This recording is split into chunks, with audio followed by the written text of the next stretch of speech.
Në mbledhjen e bordit të drejtorëve është miratuar kërkesa e zëvendës kryeministres Edita Tahiri për themelimin e bordit komunal për realizimin e peticionit për gratë dhunuara gjatë luftës, peticion i cili më pas do të dërgohet në Organizatën e Kombeve të Bashkuara. Në krye të këtij bordi do të jetë kryetaria Mimoza Kusari Lila dhe po zyrtarëve komunal do të ketë angazhuar edhe nga shoqëria civile. Në këtë takim është diskutuar edhe për zhvillimin e procesit buxhetor komunal për vitin 2015-2017. Ne jemi dakorduar që kësaj radhe jo sikurse viteve më parë Komuna Gjakovës të fillojnë një analizë të mirëfillt prioriteteve dhe emërim të projekteve, jo siç ka ndodhur që kemi projekte të përshkruara në përgjithësi. Interesimi ynë është rritja e përqindjes së buxhetit të Komunës së Gjakovës në projektet investimeve kapitale dhe këto do synojmë ta bëjmë. Gjithashtu do të reflektojmë edhe në prioritetet dhe planin zhvillimor të cilin e kemi si komunë.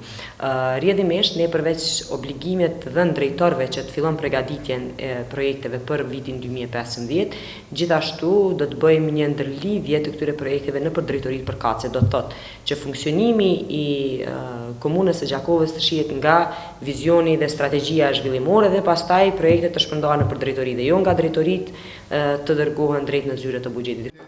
Po kështu është diskutuar për vazhdimin e punimeve në qarshinë e vjetër. Vazhdimi i punimeve për pjesën që ka qenë kontraktuar kryhet në kuadër të kontratës së vjetër, pasi që vlera e punimeve nuk e kalon 10% në kontratës së parë, ndërsa pjesën tjetër ne kemi vendosur që ta kthejmë në gjendjen siç ka qenë, domethënë jo me projekt të ri, pjesa prej qendrës inovative deri tek rreth rrotullimi gjithsesi e pjesa Mallës Mulla Jusufit, që të kthehet në një gjendje të mirëfillt siç ka qenë qashia me Kubza.